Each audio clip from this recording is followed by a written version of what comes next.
Bonjour à tous et à toutes. J'espère que vous allez bien.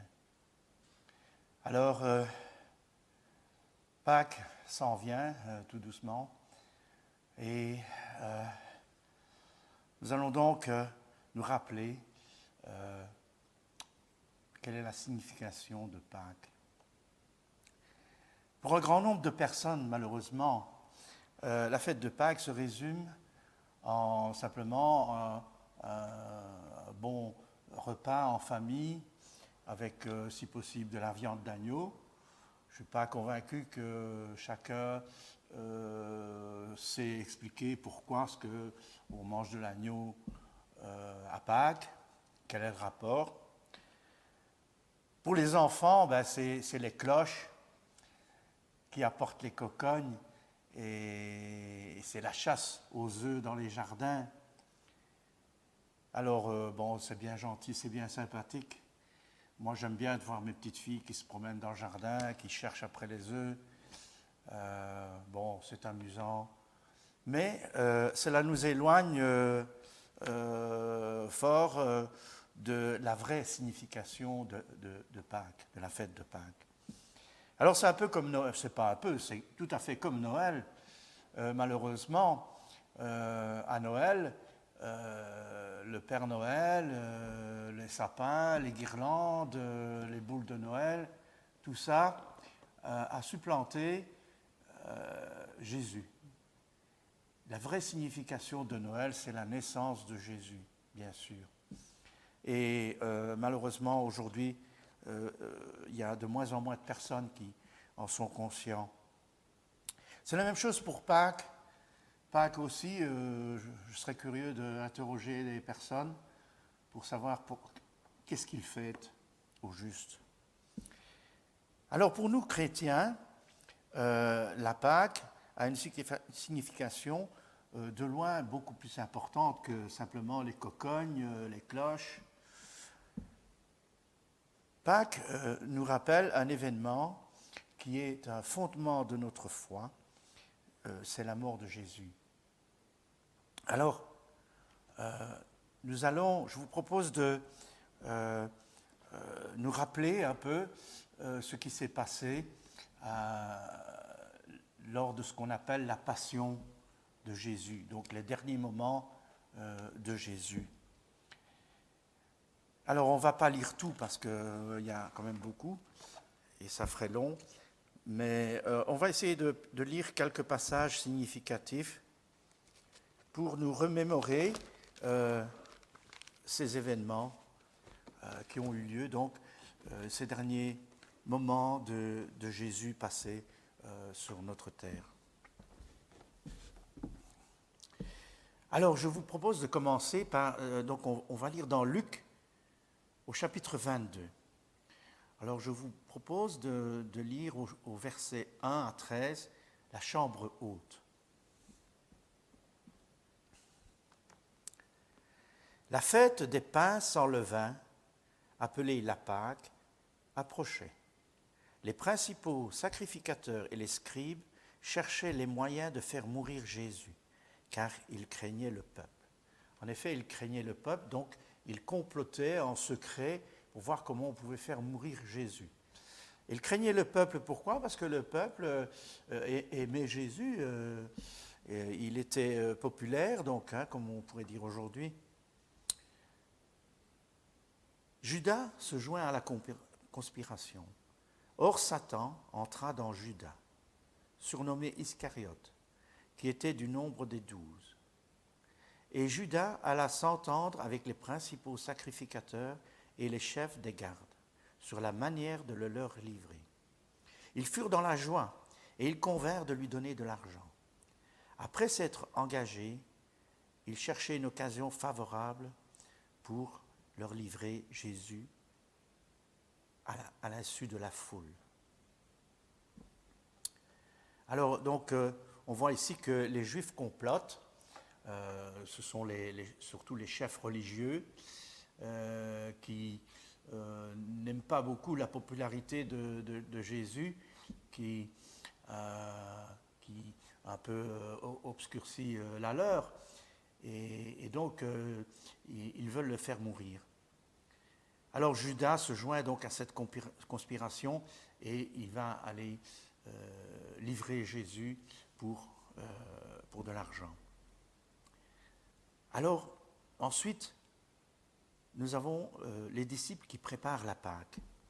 À partir donc du verset 7, les disciples donc préparent la Pâque. Le jour des pains sans levain, où l'on devait immoler la Pâque, arriva.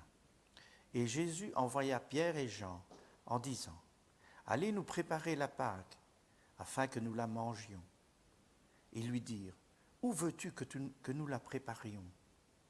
Il leur répondit, « Voici, quand vous serez entrés dans la ville, vous rencontrerez un homme portant une cruche d'eau. Suivez-le dans la maison où il entrera.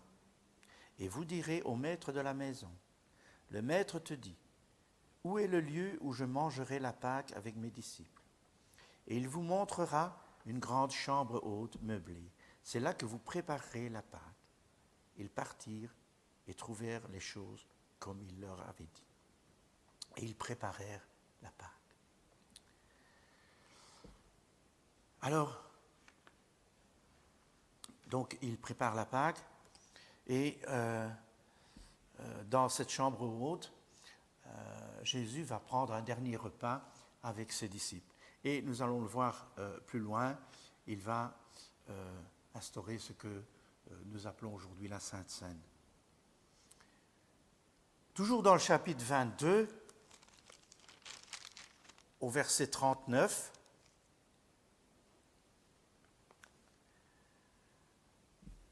donc après avoir mangé avec ses disciples, Jésus s'en va prier dans le jardin de Gethsémane. Et les disciples le suivent. Après être sorti, il alla selon sa coutume à la montagne des Oliviers. Ses disciples le suivirent. Lorsqu'il fut arrivé dans ce lieu, il leur dit, « Priez, afin que vous ne tombiez pas en tentation. » Puis il s'éloigna d'eux à la distance d'environ un jet de pierre. Et s'étant mis à genoux, il pria, disant, « Père, si tu voulais éloigner de moi cette coupe, toutefois, que ma volonté ne se fasse pas, mais la tienne. » Alors un ange lui apparut du ciel pour le fortifier. Étant en agonie, il priait plus instamment, et sa sueur devint comme des grumeaux de sang qui tombaient à terre. Après avoir prié, il se leva et vint vers les disciples, qu'il trouva endormis de tristesse. Et il leur dit, « Pourquoi dormez-vous ? Levez-vous et priez, afin que vous ne tombiez pas en tentation. » Donc nous voyons ici que Jésus est 100% Dieu, mais il est 100% homme aussi. Et dans son 100% homme, évidemment, ce n'est pas très réjouissant parce qu'il sait ce qui va lui arriver et les souffrances qu'il va devoir endurer et aussi tout ce péché qu'il va devoir prendre sur lui, la coupure avec le Père et tout cela l'angoisse. Et un ange lui apparaît donc pour le fortifier. Donc Jésus a besoin aussi d'être fortifié puisqu'il est aussi 100% homme. Ensuite, Jésus est arrêté. Toujours au chapitre 22, mais à partir du verset 47. Comme il parlait encore, voici, une foule arriva. Et celui qui s'appelait Judas, l'un des 12, marchait devant elle. Il s'approcha de Jésus pour lui donner un baiser. Et Jésus lui dit, « Judas, c'est par un baiser que tu livres le Fils de l'homme. » Ceux qui étaient avec Jésus, voyant ce qui allait arriver, dirent, « Seigneur, frapperons-nous de l'épée ?» Et l'un d'eux frappa le serviteur du souverain sacrificateur et lui emporta l'oreille droite. Mais Jésus, prenant la parole, dit, « Laissez, arrêtez. » Et ayant touché l'oreille de cet homme, il le guérit. Jésus dit ensuite aux principaux sacrificateurs, aux chefs des gardes du temple et aux anciens qui étaient venus contre lui. Vous êtes venus comme après un brigand, avec des épées et des bâtons. J'étais tous les jours avec vous dans le temple, et vous n'avez pas mis la main sur moi. Mais c'est ici votre heure et la puissance des ténèbres. Donc Jésus est arrêté, mais d'après ce qu'il dit ici, on sent bien que c'est lui qui se livre volontairement. Nous allons y revenir. Ensuite, bon, on ne va pas lire tout, hein. Jésus est comparé devant le Sanhédrin. Le Sanhédrin, donc, c'est le tribunal des religieux, des chefs religieux. Et il comparait devant le Sanhédrin, qu'il interroge et il dit, bon, donc tu affirmes que tu es le Fils de Dieu. Et Jésus dit, bah oui, si tu le dis, oui. Ah, ben, qu'avons-nous besoin d'autre chose, d'une autre preuve? Ben voilà, il se dit le Fils de Dieu, c'est déjà un blasphème. Donc, il mérite la mort. Mais seulement, les Hébreux, donc les Juifs, ne pouvaient pas mettre à mort un condamné. Il faut se rappeler que à ce moment-là, le pays est sous la domination de l'Empire romain.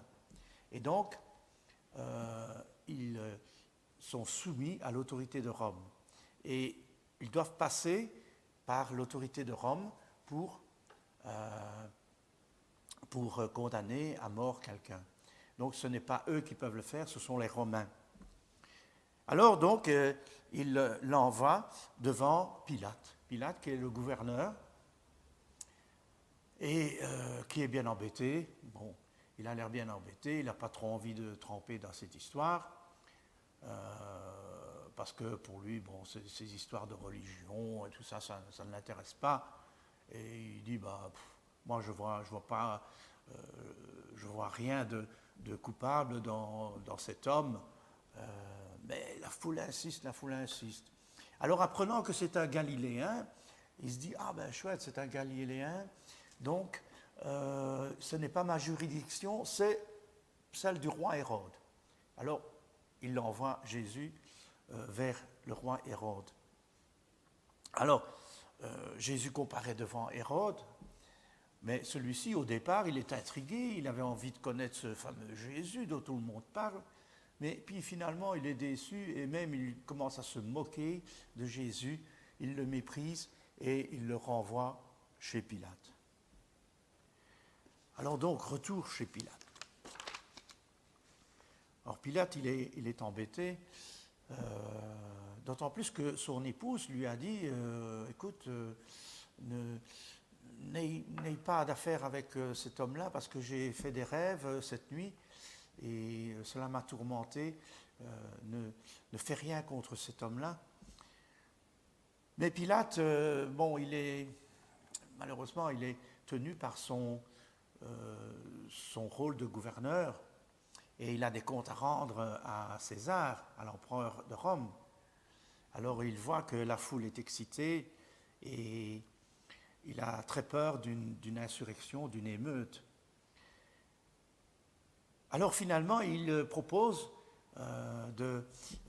comme veut la tradition, de libérer un prisonnier. Alors, il demande à la foule de choisir, et la foule dit « Crucifie Jésus, libère Barabbas ». Alors donc, Pilate, craignant une émeute, donc, parce qu'il est responsable de la paix dans cette partie de l'Empire romain, et donc il doit rendre des comptes à l'empereur. Et s'il y a émeute, insurrection, ça veut dire qu'il n'est pas capable de tenir son rôle. Et alors, finalement, il cède à la volonté de la foule. Alors, nous dirigeons vers la crucifixion. Avant ça, bien sûr, Jésus subit des moqueries de la part de ceux qui le détiennent. Les hommes qui tenaient Jésus se moquaient de lui et le frappaient. Nous lisons au verset 63. Ils lui voilèrent le visage et ils l'interrogeaient en disant « Devine qui t'a frappé ?» Et ils proféraient contre lui beaucoup d'autres injures. Alors, nous arrivons à la crucifixion. Luc 23, à partir du verset 26.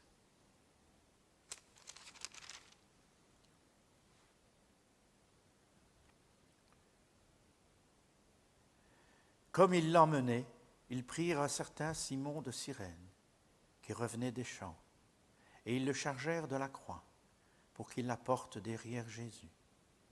Il était suivi d'une grande multitude de gens du peuple et de femmes qui se frappaient la poitrine et se lamentaient sur lui.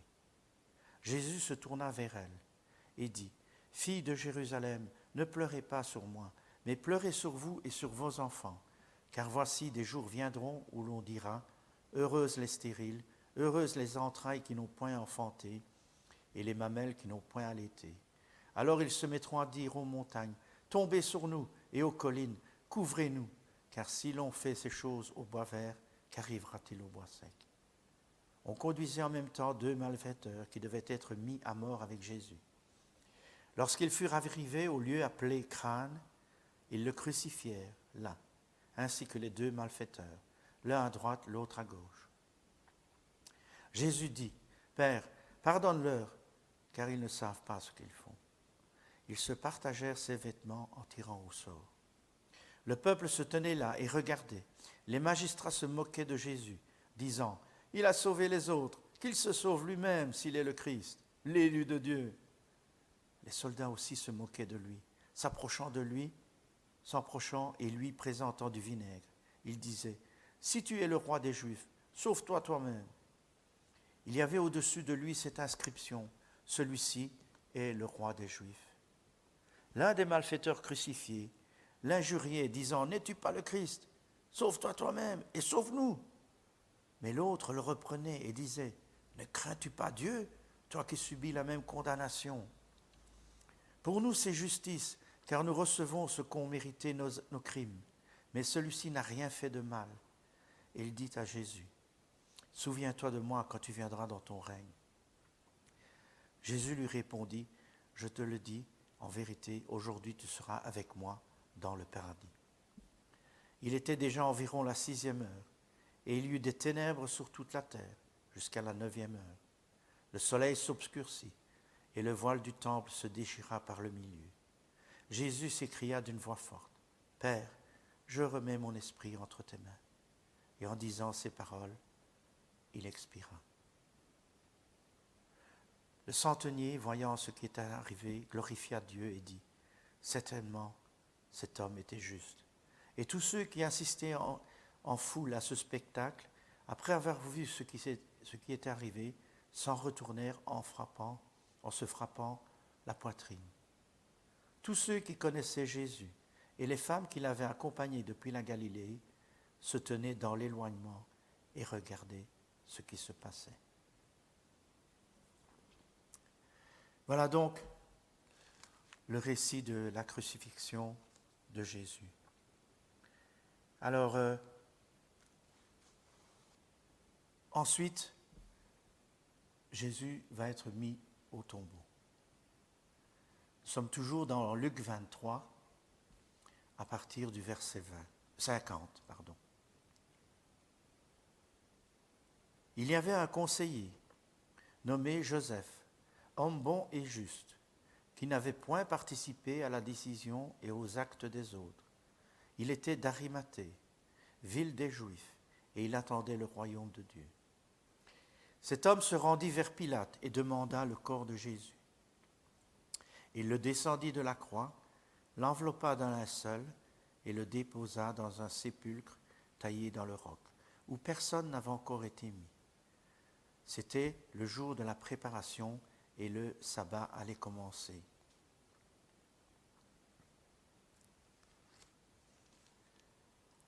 Alors, on va s'arrêter là, mais l'histoire n'est pas finie.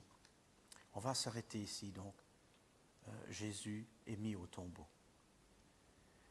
Alors, c'est bien de connaître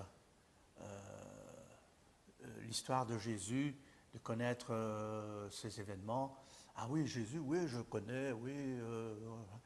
Mais est-ce qu'on comprend la signification de tout cela? C'est bien de connaître, mais c'est mieux encore de comprendre. Alors pour comprendre, je vois deux questions. Je me pose deux questions. Premièrement, pourquoi Jésus a choisi d'accomplir sa mission, son sacrifice, sa mort, le jour de la fête de Pâques? Alors je dis bien, il a choisi. Donc ce n'est pas un hasard, il a choisi. Cela fait partie de son plan. Il a choisi donc de mourir pendant la fête de Pâques. Ce n'est pas un hasard. Rien de ce que Jésus fait, rien de ce que Dieu fait n'est dû au hasard, mais cela procède d'un plan préétabli. Albert Einstein répondait à un de ses collègues qui disait que l'univers fonctionne selon des lois anarchiques, aléatoires, qu'il n'y a pas possibilité de comprendre comment ça fonctionne. Et Albert Einstein lui répond, Dieu ne joue pas au dé. Dieu ne fait rien par hasard. Et si Jésus est mort à Pâques, c'est qu'il y avait une raison. Pourquoi donc ce moment précis? La fête de Pâques, il faut se rappeler que c'est d'abord, en premier lieu, c'était une fête juive. Donc, les Juifs commémorent un événement de leur histoire, un événement important de leur histoire, de l'histoire de leur peuple. Pâques, chez les Juifs, c'est Pessa. Pessa qui a par après donné le mot Pâques. Pessa, ça peut se traduire par quelque chose de comme passer au-dessus. Passer au-dessus. Alors, qu'est-ce que ça a à voir? Quel rapport?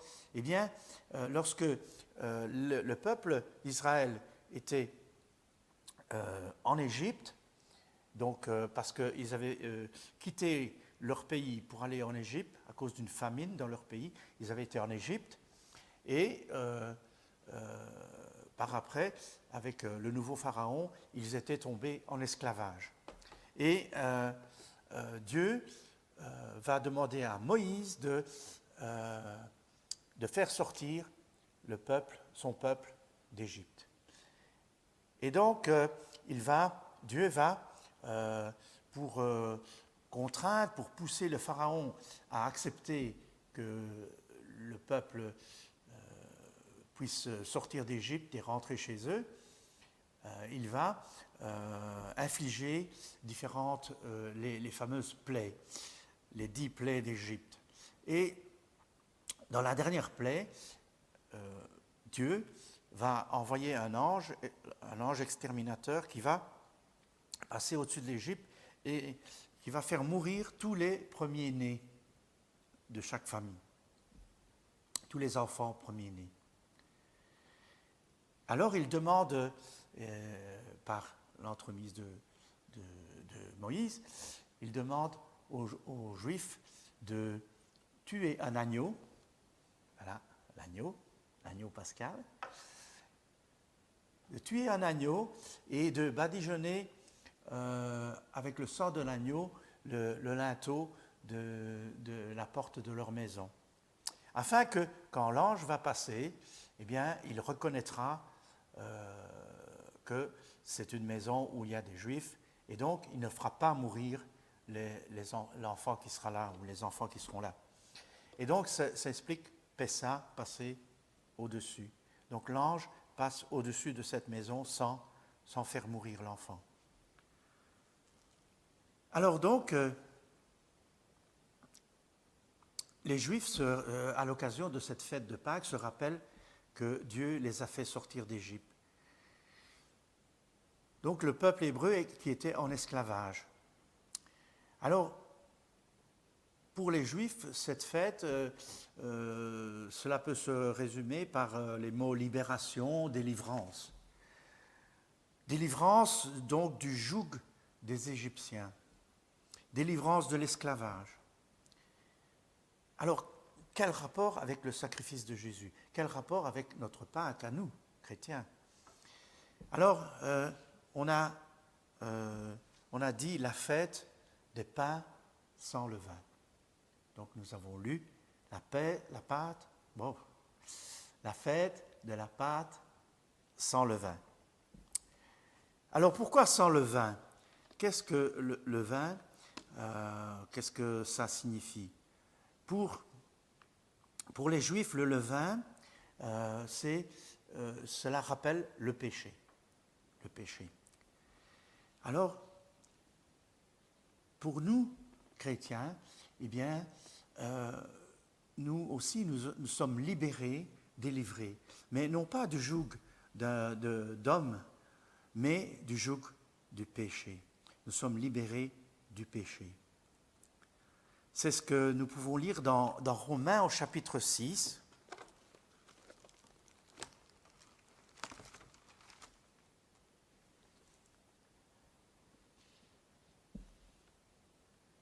Verset 16.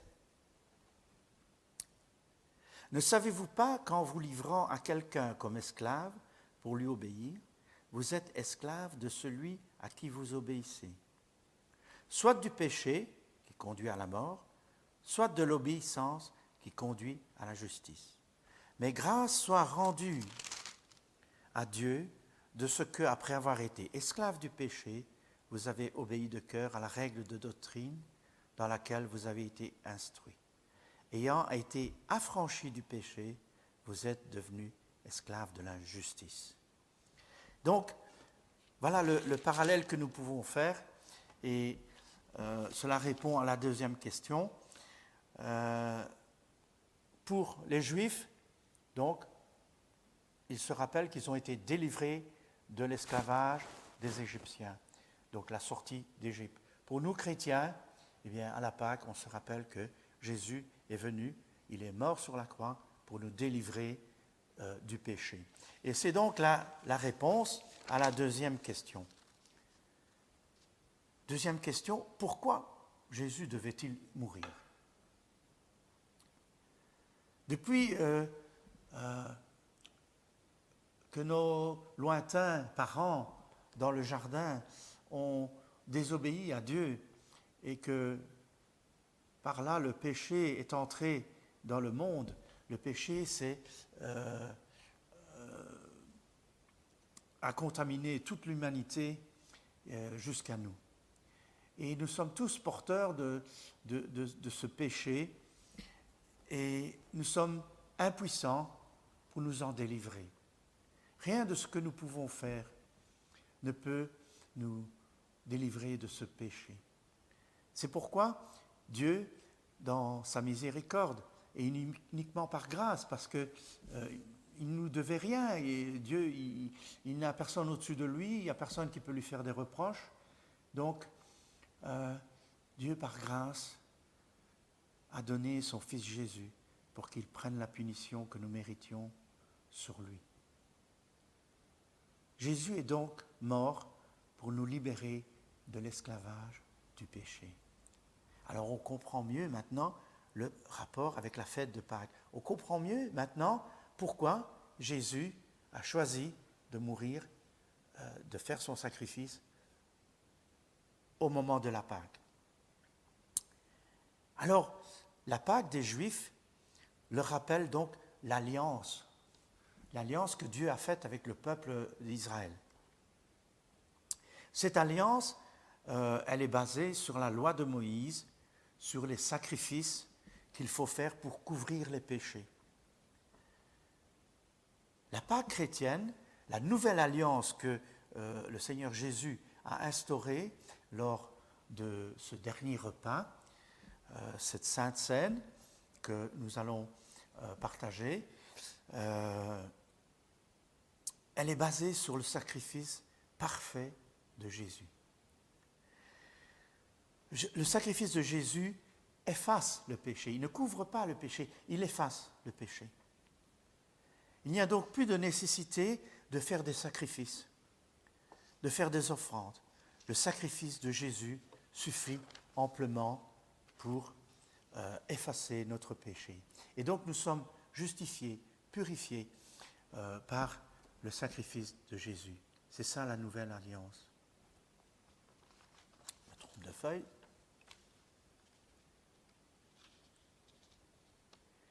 Alors, nous en étions restés à Jésus qui a été mis au tombeau. Alors, ça aurait été vraiment triste si l'histoire devait s'arrêter là. En effet, si Jésus était mort et était resté dans son tombeau et n'était pas ressuscité, eh bien, nous n'aurions aucune espérance. Dans 1 Corinthiens, au versets 15 et 17, Paul dit, si Jésus n'est pas ressuscité, bien alors nous non plus, nous n'allons pas ressusciter. Et donc, notre foi est vaine, nous n'avons plus aucune espérance, nous sommes les plus malheureux des hommes. En effet, c'est important de se rappeler la mort de Jésus, les souffrances de Jésus qu'il a endurées pour nous. C'est important, mais on n'en reste pas là, parce qu'autrement, ce serait bien triste. Hein. Alors, nous allons lire plus loin la fin de l'histoire. Luc 24.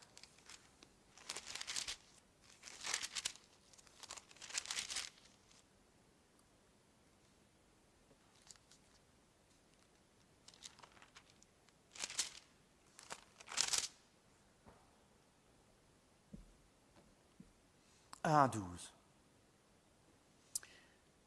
Donc nous avons laissé Jésus dans le tombeau et nous allons voir ce qu'il va se passer ensuite. Le premier jour de la semaine, elles se rendirent au sépulcre de grand matin, portant les aromates qu'elles avaient préparés. Elles trouvèrent que la pierre avait été roulée de devant le sépulcre. Et, étant entrées, elles ne trouvèrent pas le corps du Seigneur Jésus. Comme elles ne savaient que penser de cela, voici 2 hommes leur apparurent, en habits resplendissants. Saisies de frayeur, elles baissèrent le visage contre terre. Mais ils leur dirent, « Pourquoi cherchez-vous parmi les morts celui qui est vivant? Il n'est point ici, mais il est ressuscité. Souvenez-vous de quelle manière il vous a parlé lorsqu'il était encore en Galilée, et qu'il disait, « Il faut que le Fils de l'homme soit livré entre les mains des pécheurs, qu'il soit crucifié et qu'il ressuscite le 3e jour. » Et elles se souvinrent des paroles de Jésus. À leur retour du sépulcre, elles annoncèrent toutes ces choses aux 11 et à tous les autres. Celles qui dirent ces choses aux apôtres étaient Marie de Magdala, Jeanne, Marie, mère de Jacques, et les autres qui étaient avec elle. Ils prirent ces discours pour des rêveries, et ils ne crurent pas ces femmes. Mais Pierre se leva et courut au sépulcre. S'étant baissé, il ne vit que les linges qui étaient à terre. Puis il s'en alla chez lui, dans l'étonnement de ce qui était arrivé. Alors voilà, donc l'histoire se termine par la résurrection de Jésus. Le tombeau est vide. Et c'est ce qui fait notre espérance aujourd'hui. C'est le fondement de notre foi. Jésus est mort sur la croix pour nous. Il fallait qu'il meure. Il fallait qu'il meure aussi à Pâques pour que nous puissions comprendre que cette mort, elle est notre délivrance. Pâques, pour les Juifs, était la délivrance de la servitude des hommes. Pour nous, Pâques, et la délivrance par rapport au péché. Alors, voilà ce qui fait notre espérance, notre consolation, et grâce à ce que Jésus a accompli, nous sommes maintenant justifiés. Si nous avons accepté Jésus comme Sauveur, nous sommes justifiés, purifiés, nous pouvons nous présenter devant Dieu sans crainte, car nous savons que nous pouvons entrer dans sa présence. Amen. Alors je vous propose de partager, même si ce n'est pas en présentiel, de partager une Sainte Seine, donc, qui nous rappelle ce dernier repas que le Seigneur Jésus a partagé avec ses disciples dans cette chambre haute lors de la fête de Pâques.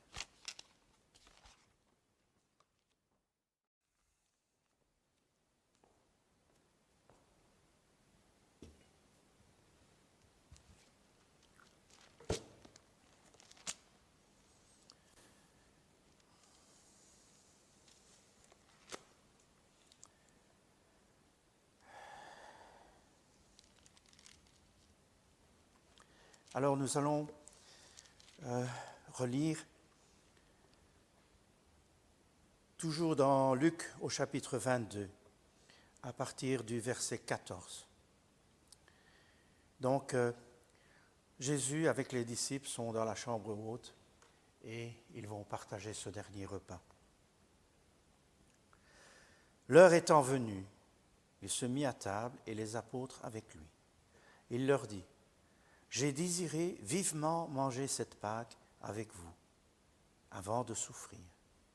Car je vous le dis, je ne la mangerai plus, jusqu'à ce qu'elle soit accomplie dans le royaume de Dieu. Et ayant pris une coupe et rendu grâce, il dit: prenez cette coupe et distribuez-la entre vous.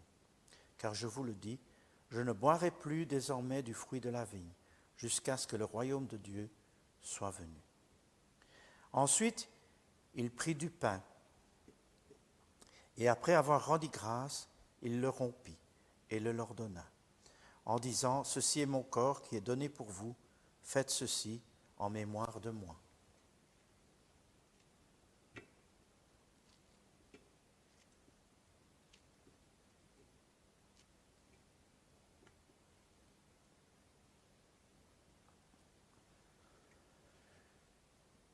Seigneur Jésus, nous sommes assemblés ici, non pas en présentiel, mais unis par le même esprit, le même amour, Seigneur, que tu as mis dans notre cœur. Nous sommes unis pour te remercier pour ce que tu as fait pour nous. Merci pour ce corps qui a été livré pour nous, pour notre salut. Merci pour ce corps qui est représenté par ce pain. Amen.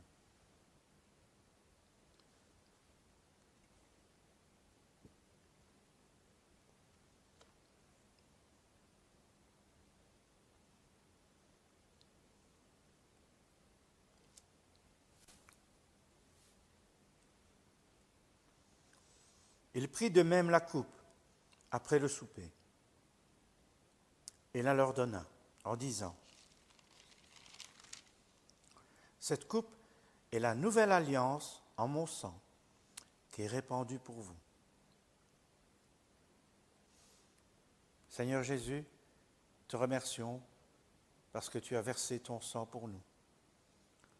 Tu as été immolé sur cette croix de Golgotha, Seigneur, afin que nous soyons purifiés, lavés de ce péché.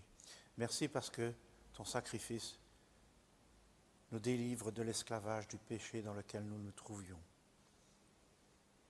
Seigneur Jésus, merci d'avoir été jusqu'au bout, malgré l'angoisse qui t'étreignait dans le jardin. Seigneur Jésus, te disons encore merci. Amen.